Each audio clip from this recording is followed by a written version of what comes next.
우리는 마태복음을 흔히 왕의 복음이라고 말합니다. 그것은 오실 메시아는 주님이시고 또 그분은 만왕의 왕이시기에 마태복음 1장 시작을 보면 왕의 족보가 나온다는 것이지요. 그렇습니다. 왕이 되시는 주님이 계시는 곳, 바로 그것이 천국 하늘나라라고 하는 것이지요. 그래서 오늘 본문 저자 마태는 천국과 회개를 주제로 삼아서 주님의 첫 메시지를 회개하라 천국이 가까웠느니라를 중심으로 마태복음을 기록하고 있다는 것입니다. 이런 관점에서 오늘 본문 또한 말씀을 보시면 쉽게 이해할 줄 압니다. 오늘 본문 마태복음 18장 말씀은 천국에 관한 말씀입니다. 오늘 본문은 많은 사람이 어린이 주일에 어린이 설교를 위해서 많이 하시는데 우리가 내용을 더 깊이 들어가 보면 어린이와 관계없는 천국이 근본적인 말씀이라는 것을 쉽게 이해할 수 있습니다. 1절 말씀을 보시면 이렇게 시작됩니다. 그때의 제자들이 예수께 나와 이르되 천국에서는 누가 크냐? 그때라고 하는 말씀은 앞장 17장 변화산 사건의 연장선임을 말씀하고 있다는 것입니다. 여러분 생각해 보십시오. 당시 베드로와 요한과 야고보가 한 번도 겪어보지 않았던 천국의 체험을 했다면 입이 가만히 있었겠습니까? 가서 제자들에게 참여하지 못했던 제자들에게 분명히 자랑했지 않았을까요? 그렇다면 다른 제자들은 어떤 마음이 들었을까요? 차별을 뒀다는 것. 그러면 그것을 통해서 그들 속에서 서열 문제가 나왔을 거라는 것이죠. 왜 너희들만 갔느냐? 나는 특별한 제자들이다. 그런 이야기를 할 수 있지 않겠어요? 그래서 주님께 오늘 말씀해 보십시오. 누가 큽니까 도대체? 한번 판정을 내려 주십시오 하는 말씀으로 오늘 본문이 시작된다는 것입니다. 여기서 크다는 것은 키가 크다는 게 아니에요. 원문에 보면 메가, 누가 서열에서 가장 우두머리가 되느냐 하는 그러한 질문이었다고 하는 것으로 오늘 말씀을 보면 그 다음 말씀이 무엇인가 쉽게 이해할 수 있습니다. 그러자 주님의 답변이 무엇일까요? 2절과 3절 말씀에 예수께서 한 어린아이를 불러 그들 가운데 세우시고 이르시되 진실로 너희에게 이르노니 너희가 돌이켜 어린 아이들과 같이 되지 아니하면 결단코 천국에 들어가지 못하리라. 천국에 들어가려면 첫 번째, 돌이켜 어린 아이들과 같아야 한다는 것입니다. 우리가 다시 엄마 뱃속에 들어가서 다시 태어나서 어린아이가 되라는 말씀이 아니지요. 어린아이들과 같아야만이 천국에 들어갈 수 있고, 그리고 그 어린아이 같은 마음은 곧 자기를 낮추는 자의 마음이다. 그게 바로 큰 자다 하는 말씀. 오늘 말씀 속에서 천국에 들어가지 못하는 것이 무엇인가? 천국에 들어가지 못하리라. 결단코 천국에 들어가지 못한다면 우리가 어떻게 천국에 들어가야 하겠는가? 오늘 설교 제목을 천국에 들어가려면으로 잡아보았습니다. 천국은 아무나 가는 곳이 아니지요. 본문 4절에 보시면 어린아이와 같지 않으면 결단코 천국에 들어가지 못하리라. 주님의 말씀 속에서 강조하는 단어들이 항상 중요한 말씀이기 때문에 강조합니다. 진실로 진실로. 때론 결단코라는 말씀은 절대, never, 절대 들어갈 수 없다는 거예요. 그렇다면 우리가 정말 천국에 들어가려면 어떻게 해야겠는지, 오늘 주님이 어린아이와 같은 자가 되라면 먼저 어린아이의 특성부터 한번 생각해 볼 필요가 있습니다. 어린아이는 허물이 많고 덤벙대고 연약하지 않습니까? 그런데 어린아이, 그 어떤 어린아이를 보아도 어린아이의 공통점은 단순하다는 것입니다. 우리 손주도 보면 너무 단순해요. 금방 울었다, 금방 웃었다. 보면, 이야, 참 단순하다. 사탕 하나에 웃고, 조그만 말 한마디에 울고, 그런 모습들을 보면서 4절 말씀에 주님께서 어린애에 대한 표현을 자기를 낮추는 것, 자기를 낮추는 것으로 강조했다는 것이죠. 그러면서 2절에 잘 보시면 1절 서열에 대한 답변을 어린아이로 들었다면 도대체 서열에 대한 질문에 답변이 어린아이라면 질문과 답변이 좀 안 맞아요.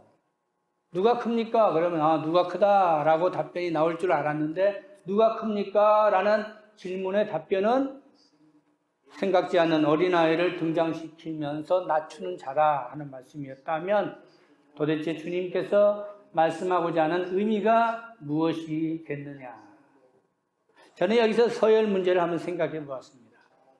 제자들이 오늘 질문한다면 서열 문제라면 어른들의 삶의 모든 것이 다 서열로 이루어져 있다는 것이지요.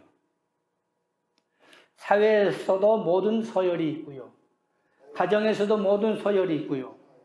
그리고 직장에서도 사회에서도 모든 서열이 있는데 어린아이들을 보십시오. 서열의 자리를 아무리 두었다 할지라도 어린아이는 서열대로 앉지 않습니다. 지 편한 대로 앉아버리는 거예요. 대통령의 자리도 앉아버릴 거라고. 왜? 그만큼 생각이 없는 단순하기 때문에. 그래서 어린아이들 집회를 해보면 놀라운 기적이 일어나요.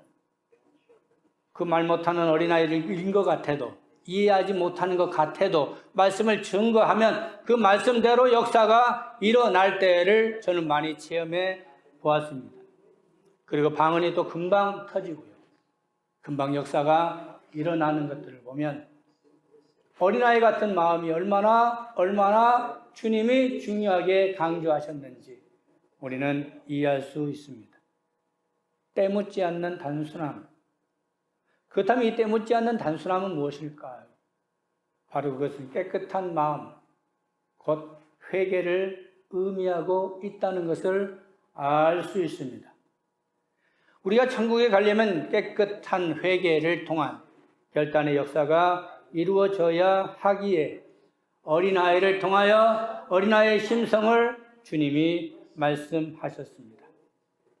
회개는 곧 단순함을 의미합니다. 그래서 주님께서 산상수훈의 첫 번째 복이 심령이 가난한 자는 복이 있나니 천국이 저희 것입니다. 라고 말씀하셨다는 것입니다. 그럼 오늘 본문의 말씀의 핵심이 뭘까요? 바로 그것은 어린아이 같은 깨끗함, 그 심령의 가난함, 바로 그것이 천국의 백성이다. 천국에 들어가는 것이다. 하는 말씀이 오늘 제자들을 통하여 가르쳐 주고자 하는 말씀이죠. 서열이 넘버원이어서가 아니라 그 마음의 깨끗함, 어린아이 같은 마음의 심성, 심령의 가난함을 통하여 천국 백성의 삶이 무엇인가를 주님이 보여주셨습니다. 그렇다면 우리가 어떻게 해야 깨끗할 수 있나요?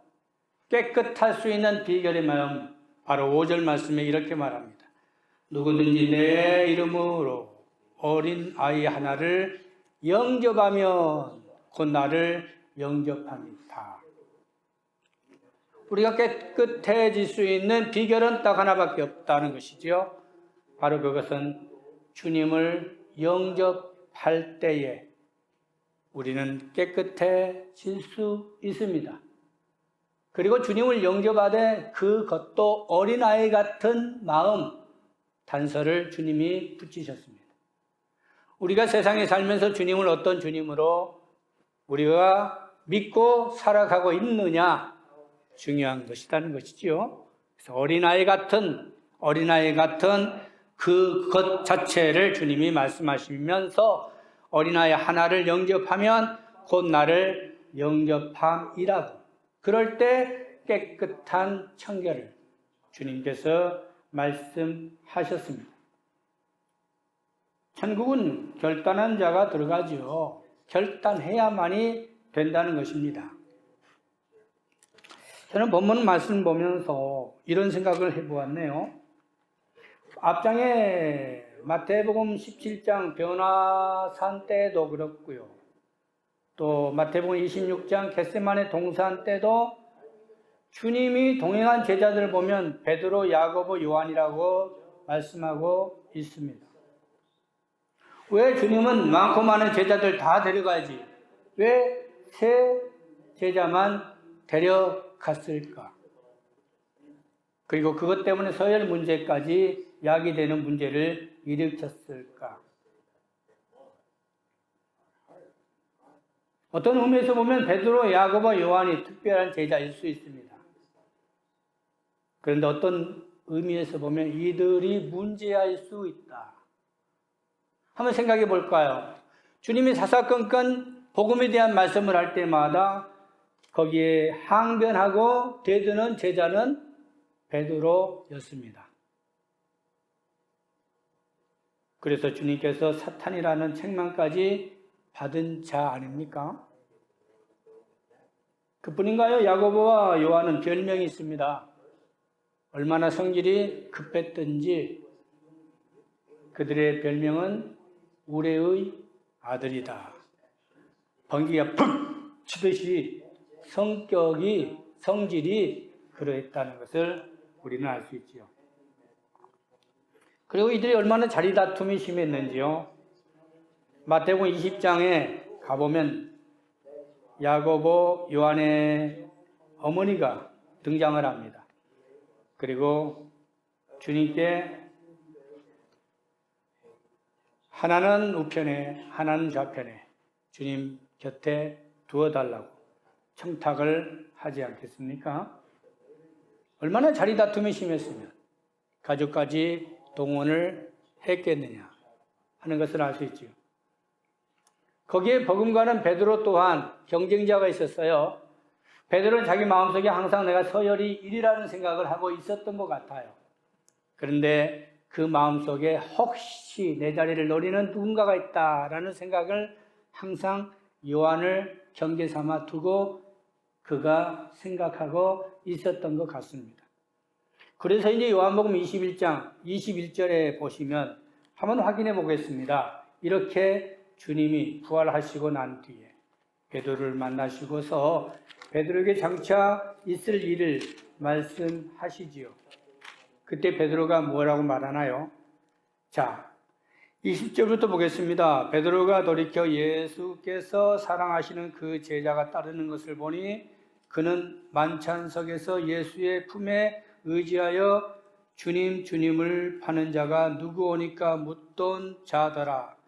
이에 베드로가 그를 보고 예수께 여짜오되 주님 이 사람은 어떻게 되겠삼나이까?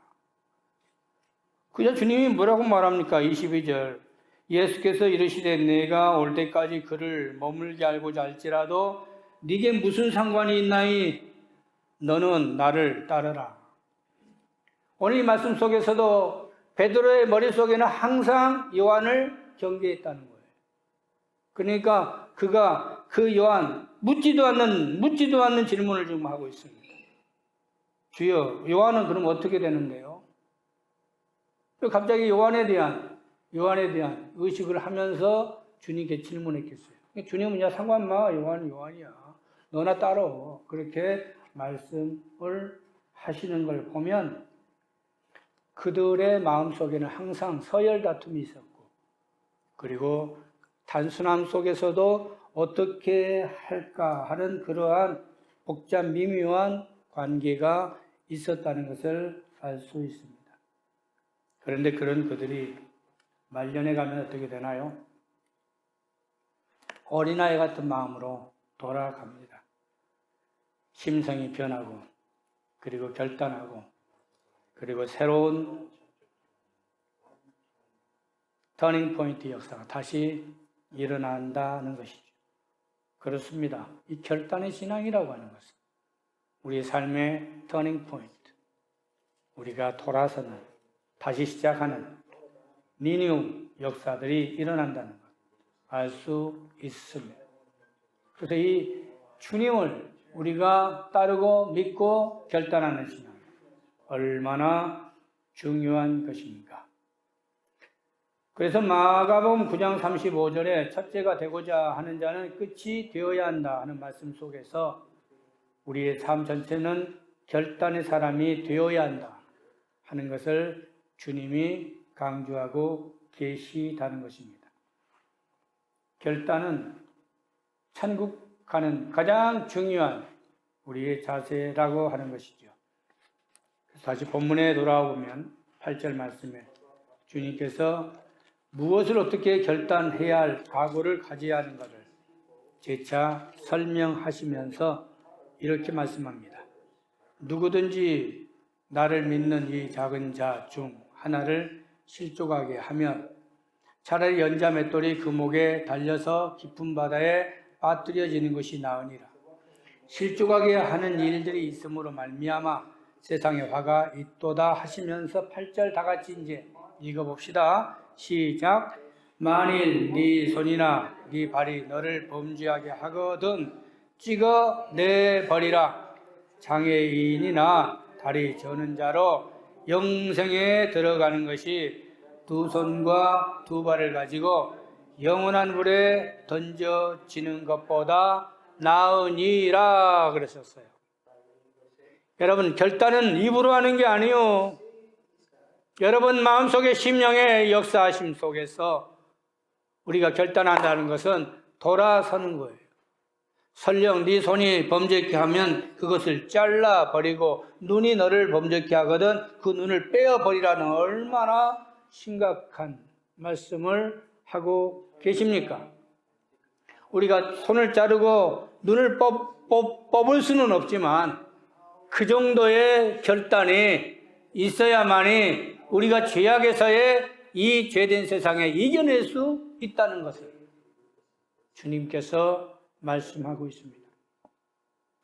천국은 아무나 가는 게 아니죠. 그리고 내 힘으로 가는 게 아닙니다. 주님이 주시는 은혜 가운데 우리가 천국의 백성이 되는데 바로 그것이 무엇인가? 오늘 말씀에 이제 결론을 맺어보겠습니다. 오늘 천국에 대한 말씀 속에서 주님께서 어린아이를 통해서 주시고자 하는 결론의 말씀이 무엇일까요? 마태복음을 보면 총 5가지의 가르침이 나옵니다. 첫 번째는 마태복음 5장에서 7장 산상수훈에서의 주님의 가르침이 나오고요. 둘째는 마태복음 10장에 보시면 복음에 대한 말씀 속에서의 가르침이 나오고요. 셋째는 마태복음 13장의 말씀에 대한 가르침을 통해서 주님께서 무엇을 강조하고자 하시는지를 잘 설명하고 있습니다. 그리고 네 번째 마태복음 24장과 25장에 보면 말세 때 성도들이 어떻게 행동해야 할 것인가, 믿음 생활을 해야 할 것인가 설명을 하고 계십니다. 그리고 오늘 본문 말씀, 천국 삶에 우리가 어떻게 천국에 들어가느냐 하는 가르침. 그런데 거기에 가장 중요한 것은 누가 가장 천국에서 큽니까? 하는 질문 속에서 주님은 어린아이와 같지 아니하면 결단코 천국에 들어갈 수 없다고 하셨다면 오늘 주님이 말씀하시고자 하는 결론이 무엇이겠느냐는 것이죠.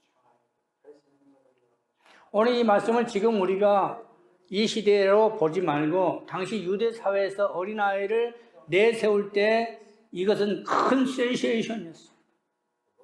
왜? 당시의 유대 사회는 어린아이의 존재감이란 하나도 찾을 길이 없었기 때문입니다. 그런 어린아이를 내세우면서 이와 같지 아니하면 천국에 들어갈 수 없다 했을 때 듣는 이들이 와! 라고 놀랐을 것입니다. 한 번도 어린아이에 대해서 인격적인 생각을 해본 적도 없고 그 사회 구조 자체가 어린아이 그 자체를 인정하지 않았는데 주님이 어린아이를 들어서 천국에 대한 말씀을 하셨다면 주님이 말씀하고자 한 결론이 무엇겠습니까?